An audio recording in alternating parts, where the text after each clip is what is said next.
काल दसरा मेळाव्यामध्ये पक्षप्रमुख मान्य उद्धवजी ठाकरे साहेबांनी रस्त्यावर उतरण्याचा इशारा दिला होता। अतिवृष्टीमुळे जे शेतकऱ्यांची स्थिती झालेली आहे त्या संदर्भात आणि या संदर्भात आज मराठवाड्यातील प्रमुख पदाधिकाऱ्यांची बैठक या ठिकाणी झालेली आहे आणि सगळ्यांशी चर्चा विचारविनिमय करून एक दिनांक 5 तारखेपासून तर 11 तारखेपर्यंत वेगवेगळ्या पद्धतीनं आंदोलनं करण्याचा निर्णय आम्ही घेतलेला आहे। 11 तारखेला भव्य असा मोर्चा संभाजीनगरात विभागीय आयुक्तालयावर माननीय उद्धवजी ठाकरे साहेबांच्या नेतृत्वाखाली आम्ही काढण्याचा निर्णय घेतलेला आहे। 8 तारखेला सगळे तालुका आणि जिल्हा म्हणजे तहसील कार्यालय आणि जिल्हाधिकारी कार्यालयावर धरणे निदर्शने संपूर्ण मराठवाड्यात आम्ही करणार आहोत आणि 5, 6, 7 या 3 दिवसामध्ये आम्ही पूर्ण मराठवाड्यातील गाव पातळीवर ग्रामसभा, गावाच्या बैठका, गावाच्या भेटीगाठी, जनतेमध्ये जनजागृती आणि त्याच्यानंतर 8ला मोठ्या प्रमाणावर तहसील आणि कलेक्टर ऑफिस आणि 11 तारखेला मान्य उद्धवजींच्या नेतृत्वाखाली संभाजीनगरात मोर्चा अशा पद्धतीनं आंदोलन करण्याचा निर्णय घेतलेला आहे। या आंदोलनात प्रामुख्याने शेतकऱ्यांची कर्जमुक्ती व्हावी, शेतकऱ्यांनी दर हेक्टरी अतिवृष्टीचे 50,000 रुपये मिळाले पाहिजे, विम्याचे जे ट्रिगर्स आहे जे कमी केलेले ते पूर्ववत केले पाहिजे आणि अन्य विविध मागण्या या सगळ्या मोर्चातून आम्ही सरकारसमोर करणार आहोत आणि या उपरी जर सरकारने शेतकऱ्यांना जर मदत दिली नाही तर त्याच्या उपरसुद्धा मग हे आंदोलन मुंबईपर्यंत आणण्याचा आम्ही निश्चित विचार करू। परंतु मला असं वाटतं सरकारने शेतकऱ्यांना न्याय दिला पाहिजे, याच्यासाठी शिवसेनेनं माननीय उद्धवजी ठाकरे साहेबांच्या नेतृत्वाखाली रस्त्यावर उतरण्याचा निर्णय मराठवाड्यातील शिवसैनिकांनी घेतलेला आहे। नाही, हा पूर्ण मराठवाड्याचा सांगितला मी, हा पूर्ण मराठवाड्याचा 8 जिल्ह्याचा कार्यक्रम आहे। 8ही जिल्ह्यामध्ये गावनिहाय बैठका 5, 6, 7ला होणार आहे। 8 तारखेला मराठवाड्यातल्या जवळपास सगळ्या 72 तहसील कार्यालयावर आणि 8 जिल्हाधिकारी कार्यालयावर पूर्णपणे आंदोलन होणार आहे आणि मग एकत्रित आंदोलन संभाजीनगरच्या विभागीय आयुक्तालयावर 11 तारखेला होणार आहे। हा पूर्ण मराठवाड्याचा कार्यक्रम आहे।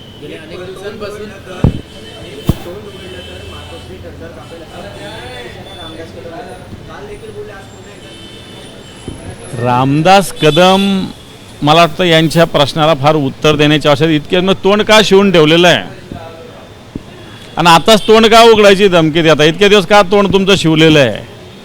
तुमचं तोंड सतत उघडत असतं, त्याच्यामुळे मला असं वाटतं उघडत बसा तोंड, किती उघडायचं उघडत बसा।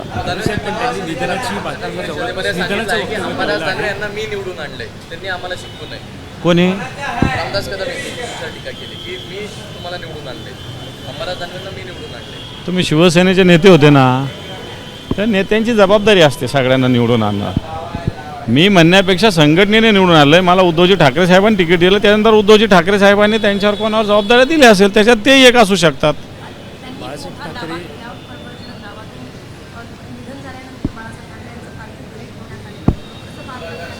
मला असं वाटतं मी या विषयावर काही राजकीय बोलू इच्छित नाही, यथावकाश त्याच्यावर संघटनेच्या वतीनं बोललं जाईल।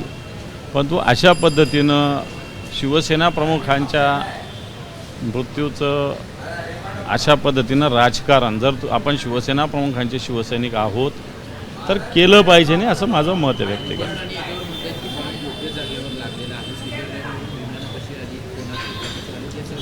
कुठून विमान? मी काय या भानगडीत जात नाही, मला याच्यातलं काही नॉलेज नाही। मी संघटनेचा शिवसैनिक आहे, मराठवाड्याचा जो मोर्चा आहे त्याच्याविषयी मी आपल्याशी बोलतोय आणि मला असं वाटतं की आपण हा मोर्चा शेतकऱ्यांचे प्रश्न, अतिवृष्टीचे प्रश्न आताच्या घडीला महत्त्वाचे, यांचं सरकार आहे, रामदासभाई असतील, नितेश राणे असतील, यांचे सरकार आताच्या घडीला आहे, त्यांनी या सरकारमार्फत शेतकऱ्यांना न्याय द्यावा अशा प्रकारची विनंतीसुद्धा मी त्यांना करतो।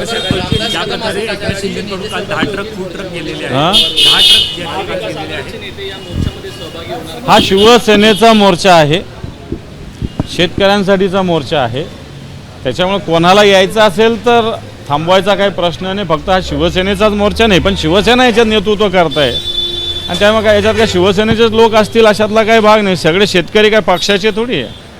शेतकऱ्यांना कशाचा पक्ष आला? शेतकरी एक शेतकरी म्हणून त्यांचं नुकसान झालं म्हणून त्यांना आम्ही एकत्रित करून त्यांच्या व्यथा या मराठवाड्याच्या मोर्चाच्या माध्यमातून आम्ही मांडणार. काल एकनाथ शिंदे यांनी म्हटलेलं आहे की 10 ट्रक त्यांनी पाठवलेले आहेत मराठवाड्यात. नाही, मी कोणत्याही पक्षाला नाही, हा शिवसेनेच्या वतीनं आहे. शिवसेना पक्षाच्या वतीनं मान्य उद्धवजींच्या नेतृत्वाखाली हे आंदोलन आहे. काल 10 ट्रक एकनाथ शिंदेकडून मराठवाड्यामध्ये पूरग्रस्तांसाठी पाठवण्यात आले होते आणि त्या पार्श्वभूमीवर बिस्किटचा पुडा तरी ठाकरे पाठवणार का?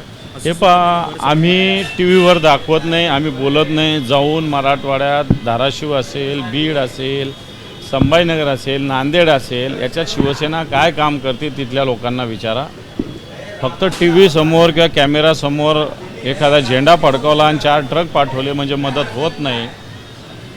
त्या ठिकाणी जी मदत चालू आहे, कित्येक शिवसैनिक आमचे काल या मेळाव्याला आले नाही. मला असं वाटतं सगळे शिवसैनिक मदत कार्यामध्ये लागलेले आहेत आणि त्याच्यामुळं शिवसेना अशा पद्धतीनं प्रचार करू इच्छित नाही. आणि आणखी मोठ्या प्रमाणावर आणखी मदत येणाऱ्या आठवड्याभरात काल उद्धवजीने आवाहन केल्याप्रमाणे सगळ्या ठिकाणावर पोहोचणार आहे. एबीपी माझा, उघडा डोळे बघा नीट.